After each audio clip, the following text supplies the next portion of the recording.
Ustaz, boleh nggak majang foto keluarga? Boleh, tapi katanya haram. Yang haram itu patung 3 dimensi, dicetak, dipahat, dibentuk, diukir patung, disenter ada gambarnya, itu yang nggak boleh. Malaikat nggak masuk ke rumah kalau ada patung.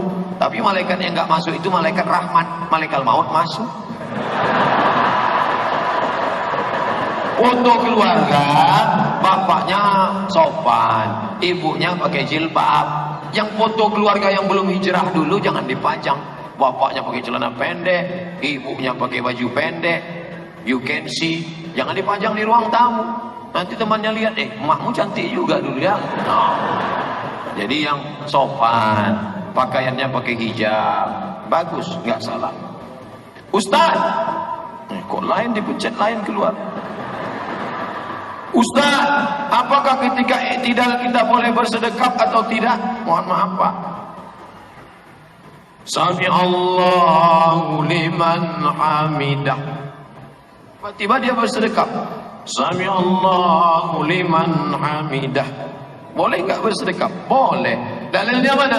Dalilnya umum. Nabi setiap tegak bersedekap. Allahu Akbar. Allahu Akbar. Ketika bangun dari ruku itu, Sami Allahu liman hamidah. Itu tegak apa tidak tegak? Tegak. Maka dalam hadis dikatakan Nabi setiap tegak bersedekap. Itulah dalil yang dipakai oleh mereka yang setiap tegak bersedekap. Asal tegak bersedekap. Tapi dalam sholat, di luar sholat enggak. Ada juga yang di luar sholat pun bersedekap. Bersedekap. Jadi enggak usah dipermasalahkan antara bersedekap dengan enggak bersedekap. Jangan nanti pas sholat lihat kawan, Sami Allahu liman hamidah. Oh, sedekap. Enggak. Mau sedekap sah. Mau sedekap. Yang kita permasalahkan sekarang bukan sedekap, sedekah. Karena banyak orang tak bersedekah. Ustaz, saya punya teman rajin ibadah, wajib maupun sunnah, tapi kalau bicara kata-katanya sering menyakiti hati. Tiang patah bisa disambung, kaca retak bisa direkat, hati yang sakit kemana obat akan dicari. Oleh sebab itu kau jaga hati. Itu pesan A.A. Gim. Jagalah hati, jangan kau sakiti. Jagalah hati, lentera hidup ini. Kau sentuh tepat di hatinya, dia akan jadi milikmu untuk selamanya. Oleh sebab itu jangan kata-kata kasar. Ada orang yang mati hari kiamat, sholatnya banyak, puasanya banyak, zakatnya banyak, hajinya banyak, bininya banyak. Tapi nanti di akhirat ternyata apa yang terjadi? Amalnya habis gara-gara apa?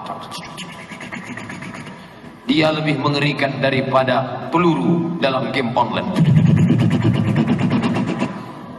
La tubtilu sadaqatikum bil manni wal adha.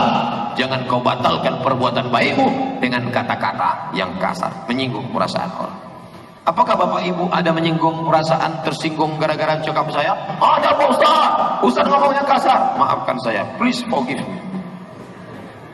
Hamba Allah yang penasaran.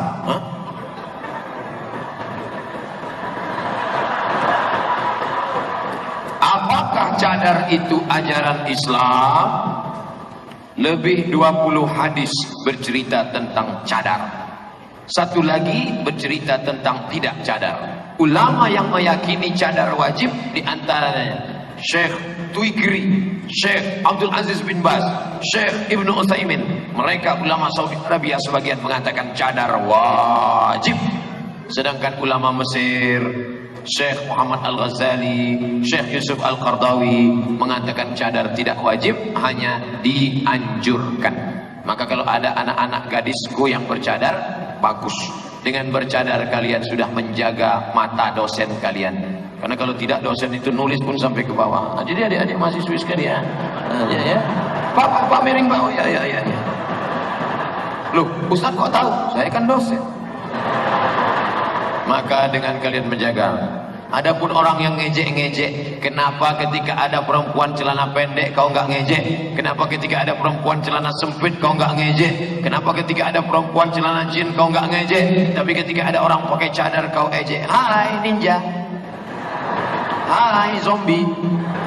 Berarti otakmu sudah disusupi setan. Yang marah setan. Jadi Ustadz menganjurkan cadar. Saya tidak ikut yang wajib, tapi bagi yang bercadar bagus.